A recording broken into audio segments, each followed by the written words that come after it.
একটু বেটার হতে পারতো আমার মনে হয়েছিল, কিন্তু আমার আবার এটাও মনে হয়েছিল যে হার্ড ওয়ার্ক অনুযায়ী পেয়েছি, তো আমি স্যাটিসফাইড রেজাল্ট। বেশ মানে আনন্দ হয়েছিল, মনে খুব অ্যাংজাইটি হচ্ছিলো যে এবার কী হবে, মানে স্কুলে কী সেলিব্রেশনস হবে বা স্কুল থেকে আমাকে কী জানাবে, তো সব মিলিয়ে বেশ একটা এক্সাইটমেন্টের পরিবেশ। তো এরপর তোমার ফিউচার কি প্ল্যান রয়েছে?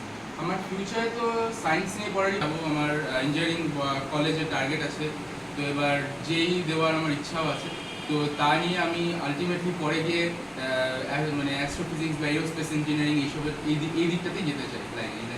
একেবারে। তো তোমার এই যে এই দুর্দান্ত রেজাল্ট, তার জন্য শিডিউলটা কিভাবে ভাগ করে নিতে? আমি যেমন নর্মাল স্কুল ডেজ যখন থাকতো তখন আমি স্কুলে যেতাম, তো স্কুল থেকে আসার পরে খেয়ে দিয়ে একটু ব্রেক নিতাম, মানে একটু পাওয়ার ন্যাপ নিতাম একটা 1 ঘন্টা 1.5 ঘন্টার, যে তারপরে উঠে যখন পড়তে বসতাম মোটামুটি 5:30 6টা নাগাদ পড়তে বসতাম, বসে 4 ঘন্টা পড়তাম, 1 ঘন্টা পর পর 5 মিনিট ব্রেক নিয়ে, কেননা একটানা পড়লে আমার মনে হয় যে পড়াটা হবে কিন্তু আস্তে আস্তে পড়া থেকে মনটা উঠতে থাকবে, তো 5 মিনিটের ব্রেকটা হলে মাঝখানে পড়াটা আবার রিফ্রেশ হয়ে যায় মাইন্ডটা। তো এই 5 মিনিটের ব্রেক নিয়ে 4 ঘন্টা টানা করতাম, তারপরে 10টা 10:30 নাগাদ আবার একটুখানি ব্রেক নিয়ে খেয়ে নিয়ে, যেদিন মনে হতো যে আমার পড়া স্যাটিসফ্যাক্টরি হয়নি সেদিন আরও 1 ঘন্টা 1.5 ঘন্টা বা 2 ঘন্টা অ্যাজ পার স্যাটিসফ্যাকশন করতাম, যখন স্যাটিসফাইড লাগতো তখন উঠে যেতাম পড়ার থেকে, দিয়ে আবার যেমন রেগুলার বের হয়ে ওঠা। যদি আগেই মনে হয় যে আমার কোনো কারণে স্যাটিসফ্যাকশন চলে এসছে, মানে 10টা 10:30 যদি পড়তে, তাহলে আর বেশি নিজেকে পুশ করতাম না, ওই দিন বুঝতে পারছি। একেবারে। আচ্ছা, এবার তোমার শিডিউলটা বলো। এবার অনেক ক্ষেত্রেই আমরা দেখি যে ও এতটা ভালো করছে না বলে অন্য কারোর জন্য সেই শিডিউলটাকে আমরা মনে করি যে ও এবার করছে যত এভাবেই করা উচিত। তোমার কি মনে হয় এভাবে কি মানে যার যার শিডিউলটাকে তার তার তৈরি করা উচিত? হ্যাঁ একদম, মানে তার নিজের অনুযায়ী করা উচিত। যেমন আমি অনেককেই দেখেছি যারা টানা 11টা 11:30 অবধি পড়তো, তাদের সেটা সেই অনুযায়ী কমফোর্টেবল, তাদের সেইভাবে তারা আউটপুট পায়। আমি এমনভাবে আউটপুট পাই যে আমার স্যাটিসফ্যাকশন ওয়াইজ আউটপুট পাই, তো যেভাবে মনে হয় যে নিজের আউটপুটটা ম্যাক্সিমাম পাবে তাকে সেইভাবে করলেই তো বেস্ট।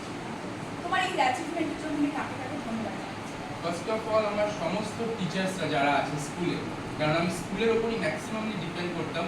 প্যারেন্টসরা তো অলওয়েজ থ্যাঙ্কফুল আমি প্যারেন্টসদের প্রতি, কারণ প্যারেন্টস ছাড়া আমি এই জার্নিতে কখনোই আসতে পারতাম না, এতটা অব্দি এগোতে পারতাম না। যেখানে যখন প্রবলেম হয়েছে বাবা মা আমায় বুঝিয়েছে।